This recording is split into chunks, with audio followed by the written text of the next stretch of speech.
Hello guys, we have a unit here, PC200-6. You can see here that the problem is the machine motor is running, but the implement doesn't move. If you move the joystick or control stick, there's no response. So let's see in the cabin if we see the anomaly. Oh, there, it's not moving.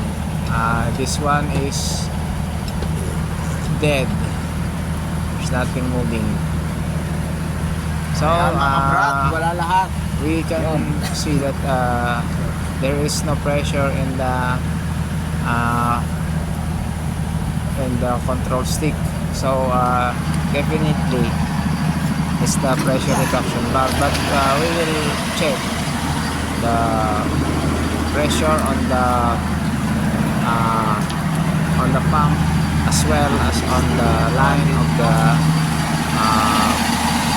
control pressure, so that we can determine if there is pressure on the pump. Definitely, and there's I can see that there is nothing wrong here except the pressure reduction valve. We have installed the pressure gauge in the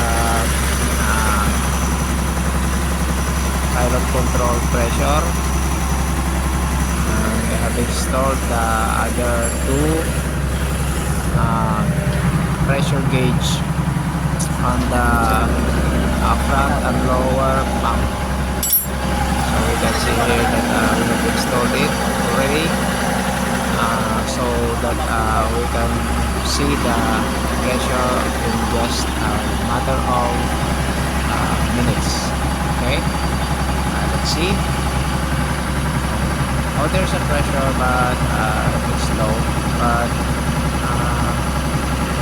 it's sometimes the machine needs a low pressure when the engine is not that good, so that it cannot overload. But this one is old, so we can see the pressure is the maintaining pressure is 700 to 800 to 900. That's the pressure that we can see here, but that's normal. It will go high when the pilot pressure is good. If it's normal, then it will go high. So we can see that there is no pilot pressure. Okay, it's moving the joystick, and we can see that there is no movement on the gauge. So what we will do is we will bypass the pressure gauge to make sure we will bypass the pressure reduction valve, so that we can make sure that it is the one that is the problem. Now we can see that there is slight movement. Yeah, we can see there's a slight movement. Okay, we have confirmed that the pressure reduction valve is the problem. So what we will do next is we will take this unit in a safety place, because there's a storm coming and we don't want this unit to be drowned in this river. So we will check on the pressure reduction valve, so that we can move this unit in a safer place. Okay, there are other problem in this unit. We have found out that the travel is so weak, so we have concluded that the center joint packing seals are damaged, but the owner call on other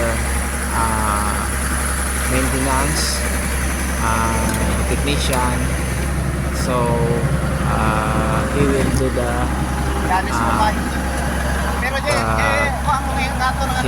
center joint, said that we will work on the pressure control on the pilot control.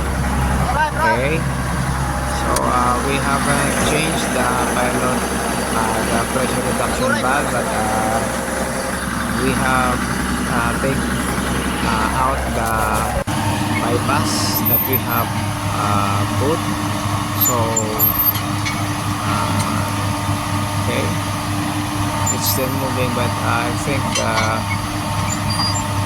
the packing seals on the center joint are the problem. We can see that it can't move fast.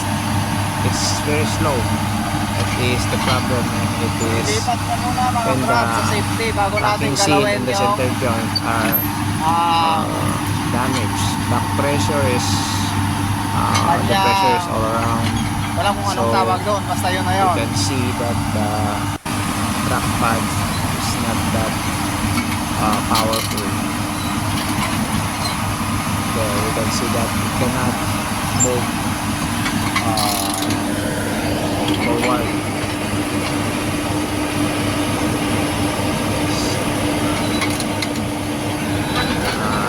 I have told the operator that he will back the unit so that they can change change first the packing seal in the center joint, because it's difficult when it will be we have not yet changed the pressure reduction valve, but I have told the owner that he will change it so that it will not be stuck up again, and there it's moving, but yan mga brad, okay the na. truth Kunting is haplos lang. we have not changed it, but Nakuha na naman we natin have sa released Jampa. it from its Ayan. stuck position. Talagang ano na tong unit na to, patanda okay. na, marami ng sakit. That's it. Hello guys, if you found this video informative, please like, subscribe, and hit the notification bell for more videos to come. Thank you for watching, and God bless.